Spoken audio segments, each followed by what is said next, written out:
भारत सरकार ने 2021 के आखिर तक पूरे देश में वैक्सीनेशन की प्रक्रिया पूरी करने की ठान ली है।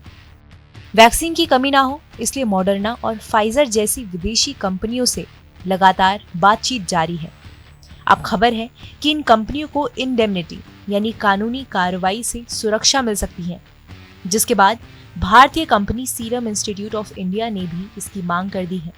इस वीडियो में हम आपको बताएंगे कि इंडेमनिटी आखिर क्या होती है और इसकी इतनी मांग क्यों की जा रही है। आप देख रहे हैं नो दिस, जुड़े रहिए हमारे साथ। भारत में वैक्सीनेशन की रफ्तार बढ़ाने के लिए विदेशी कंपनियों की वैक्सीन पर ब्रिजिंग ट्रायल और बैच टेस्टिंग की जरूरत को खत्म कर दिया गया है। इसलिए सबसे पहले ये जानना जरूरी है कि ये ब्रिजिंग ट्रायल और बैच टेस्टिंग होता क्या है। वैक्सीन के अप्रूवल से पहले उसे 3 फेज की ट्रायल से गुजरना होता है। ठीक उसी तरह दूसरे देशों में इस्तेमाल से पहले वैक्सीन की ब्रिजिंग स्टडी की जाती है, यानी लोकल लोगों पर दोबारा ट्रायल कर साइड इफेक्ट्स की जांच की जाती है। फिर हर वैक्सीन का बैच टेस्ट किया जाता है। भारत में दोनों ट्रायल हिमाचल प्रदेश के कसौली में होते हैं।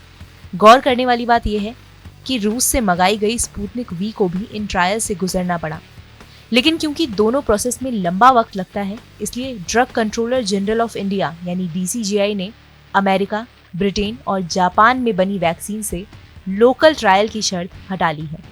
आइए अब आपको बताते हैं कि इंडेमनिटी क्या है।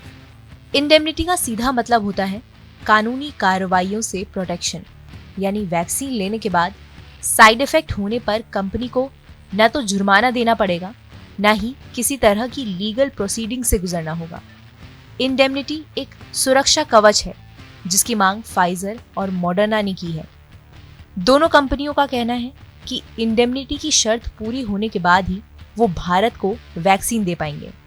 माना जा रहा है कि भारत सरकार ये शर्त मान सकती है, क्योंकि वैक्सीन की सप्लाई से पहले फाइजर और मॉडर्ना ने ब्रिटेन और अमेरिका में भी यही मांग रखी थी।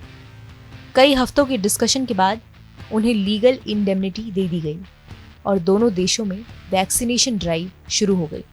बुधवार को स्वास्थ्य मंत्रालय यानी हेल्थ मिनिस्ट्री ने बताया कि क्योंकि कई देशों ने वैक्सीन कंपनियों को ये सुविधा दी हुई है, इसलिए भारत को भी इसमें कोई परेशानी नहीं है। अब आपको बताते हैं कि सीरम इंस्टीट्यूट ऑफ इंडिया ने इंडेमनिटी की मांग क्यों की। फाइजर और मॉडर्ना को देखकर भारत की वैक्सीन कंपनियों ने भी केंद्र सरकार से इंडेमनिटी की मांग कर दी है। सोर्सेज के मुताबिक कोविशील्ड की निर्माता company serum institute of India ने सरकार से कहा है कि नियम सबके लिए एक होने चाहिए, चाहे कंपनी विदेशी हो या घरेलू। नवंबर 2020 में कंपनी को 5 करोड़ रुपए का कानूनी नोटिस दिए जाने के बाद भी आधार पूनावाला ने इंडेमनिटी की जरूरत का संकेत दिया था, लेकिन सरकार ने उन्हें ये प्रोटेक्शन देने से मना कर दिया था। इसका मतलब है कि भारतीय वैक्सीन लेने पर अगर कोई साइड इफेक्ट हुआ तो उन्हें कानून का सामना करना पड़ सकता है, यानी कि पीड़ित पक्ष कंपनी को कोर्ट में घसीटकर अपने हिसाब से कंपनसेशन की मांग कर सकता है। यही नियम स्वदेशी कंपनी भारत बायोटेक पर भी लागू है।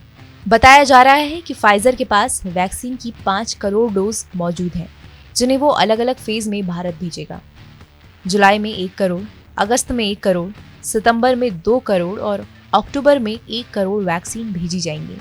वहीं दूसरी ओर मॉडर्ना ने कहा है कि वो इस साल भारत को वैक्सीन की सप्लाई नहीं कर पाएगी, क्योंकि उसके पास इतना स्टॉक मौजूद नहीं है। आइए अब जानते हैं कि इंडेमनिटी पर भारत का कानून क्या कहता है। भारतीय कॉन्ट्रैक्ट कानून के मुताबिक वैक्सीन से किसी तरह की गड़बड़ी होने पर उसे बनाने वाली कंपनी ही जिम्मेदार होगी।